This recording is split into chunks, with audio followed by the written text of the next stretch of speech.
We'll also look at how COVID-19 restrictions and regulations have been affecting their businesses. So for more on this then, we are joined on the line by Thapelo Malike, who is the president of the South African Youth Chamber of Commerce. Now, Thapelo, these are tough times, and I think that's an understatement.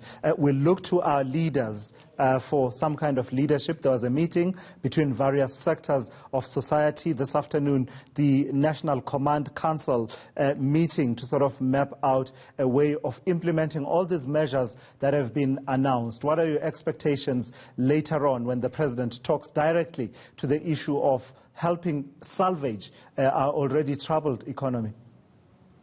Good afternoon to Lasizwe and to Melo and all your viewers out there. Indeed, these are very difficult times, especially for small businesses. And out of all these interactions and meetings that are taking place, we need to highlight that as we speak, we know that the small businesses in a normal environment are always victimized by late payments, by not having easy access to finance, and all other issues that are associated with running your own small business. Now, at this point, we are at the small businesses are in ICU as we speak.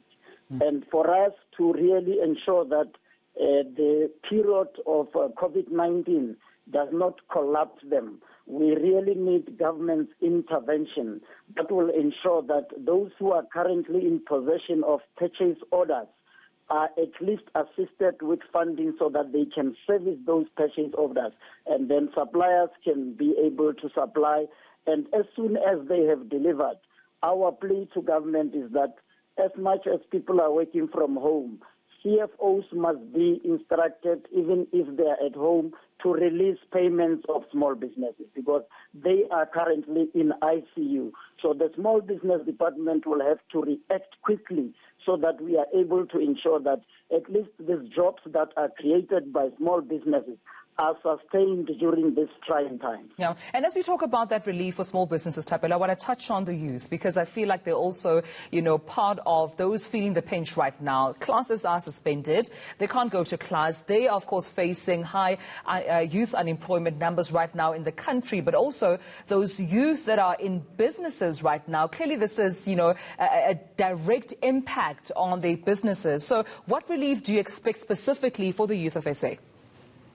I think the youth of South Africa, what we can say to them now is that we need to concentrate on these measures that keeps us safe so that as soon as we pass this era, we ensure that we get back into the market to ensure that the labor market is able to absorb them in a healthy status.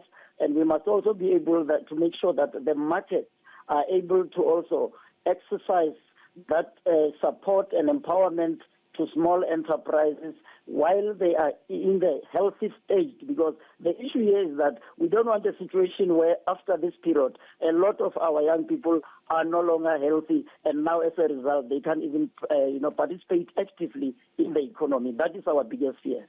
Thapelo, as you and I speak, Standard Bank has made its move, announcing that it will be, giving a payment holiday, a sort of a break and a breather, really, for people who hold small business loans with them, whose accounts are in good standing. What do you make of that intervention? Should that be the path that other banks go?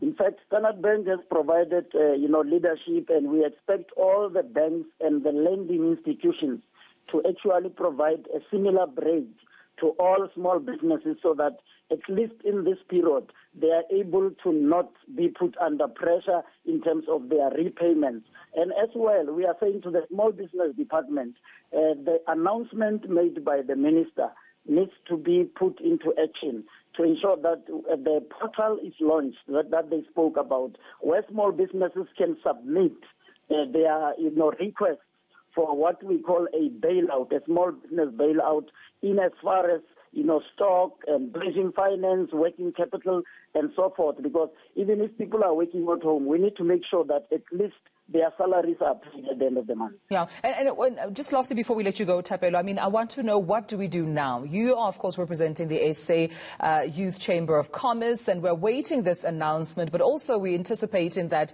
this COVID-19 state of national disaster will not last long. So in the meantime, what do small businesses do? What do youth-owned businesses do, while, of course, hoping for the best?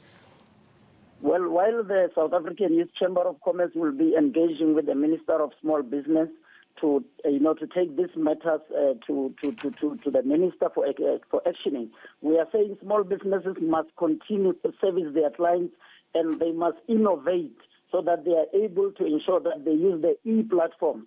And where possible, they must minimize this, interaction at offices. Where you run a factory, try and limit the number of people who come and adjust your shift accordingly so that your production is not shut down completely. But they must innovate and ensure that they apply the e-commerce platforms and ensure that their clients don't suffer from getting the normal services and products that must be delivered on a regular basis. While on the other side, we are going to engage the Minister of Small Business to ensure that this fund that we call the relief fund for this period of the COVID-19 is indeed benefiting small businesses, to ensure that they don't completely close shop. Because as we speak, small businesses, especially youth-owned enterprises, are in ICU. All right, that is Thapelo Malike, who is the president of the South African Youth Chamber of Commerce, talking to us about the impact on small businesses, but also the measures, Dumi, that will need to be put in place to salvage a sector that, in his words, is an ICU as we speak. Absolutely. Well, you know what, let's